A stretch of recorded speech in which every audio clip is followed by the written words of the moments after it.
Hello team, and welcome to another Warframe video. Today, I will feature a guide, which allows you to solo kill the new sentient Corpus crossburb, the ROPALOLYST. Long story short, this is the easiest way to solo this new assassination mission, and get those wisp parts and new amalgam mods. But before we begin, I would just like to announce that the Equinox Prime Access giveaway is still up for grabs. If you haven't joined yet, simply leave a comment on this video. No need to post your in-game name and platform, all you need is comment something relevant to this video, and you have an entry to the said giveaway. I will announce the winner on my next video, so be sure to also check it out, not only for the giveaway, but also for the content, as there are many awesome things like synergies and new insane stuff that I will be sharing to you next. But for now, let me tell you the easiest way to fry this chicken easy solo. First, let's talk about the weapons you need to bring. Actually, there's no specific weapon that you need for this boss fight. Anything that has radiation damage on it would do. There's a phase on this mission that you need to hit the limbs of the ROPALOLYST, but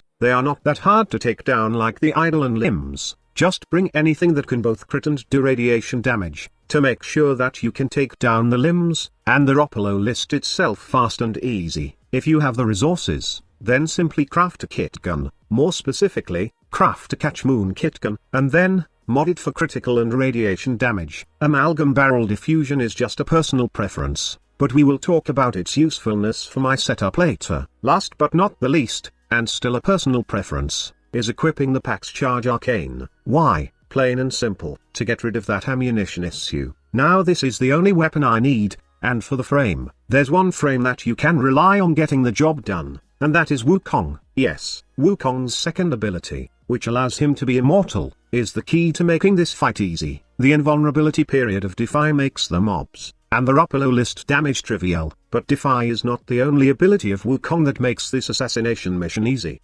His Cloudwalker also helps in this fight. The thing is, you can use his third ability to travel to those pylons safely. Yes, it's slow, but it's 100% guaranteed that you will get to those pylons without worrying of falling down. To be efficient, just simply use the ropes, and once near the pylon, jump forward and use Cloudwalker. But that's not all. Cloudwalker can also be used to safely mount the ROPALOLYST. When you activate Cloudwalker, this burb seems to become docile, and you can just simply go on top of his head, deactivate Cloudwalker, and mount the sucker. It's pretty easy and efficient compared to timing your jumps and bullet jumps. In terms of mod setup, all you need for this build is a lot of power duration for his Defy ability, and some efficiency. Rolling Guard is quite useful for this fight, as it gives you that cushion to reactivate your ability. Once the ROPALOLYST is grounded, right after you electrocute that sucker on the pylon, it will then fall hard to the ground, and then followed by a cutscene. After that, you will need to reactivate your ability, and this is where Rolling Guard comes in, making sure that you activate Defy safely. To make sure, I did equip the Amalgam Barrel Diffusion, for the extra dodge speed, to roll faster to activate the effect of Rolling Guard. Now Mobilize is not actually for the boss fight, as you can easily travel to the pylons and mount the ROPALOLYST, with the help of Cloudwalker. This mod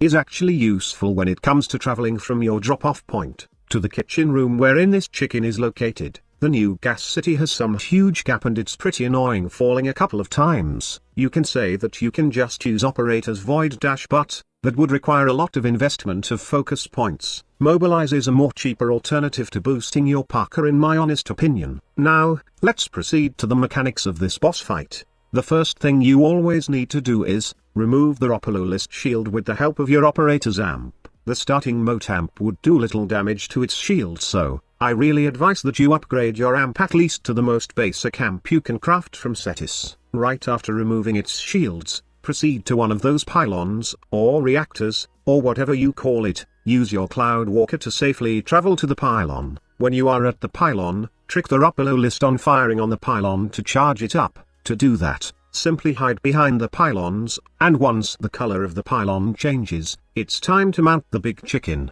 Simply activate your Cloudwalker, and go above the ROPALOLYST, and then deactivate it and mount the chicken. Once mounted, simply navigate the ROPALOLYST to the charged pylon so it gets electrocuted.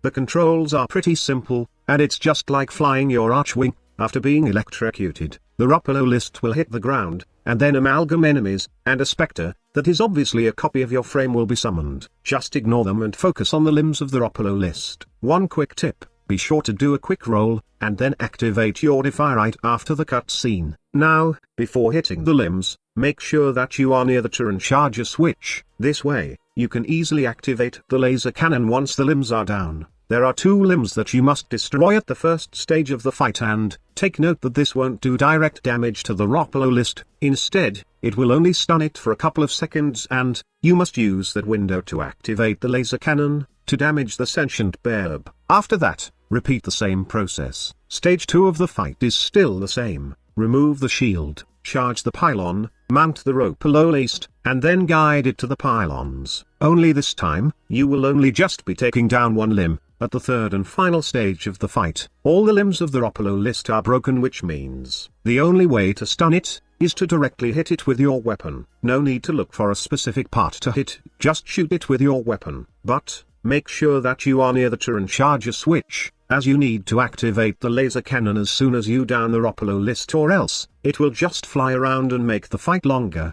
So that's how you can take down this new sentient boss easy, and farm those wisp parts and amalgam mods fast. Let me know in the comments section if you also find Wukong super handy for this mission, or if you have another frame in mind that can make this boss fight trivial. Also, don't forget to hit that like button, and subscribe to our channel to get the latest updates and giveaways. Thank you so much for watching. Squad Leader signing off.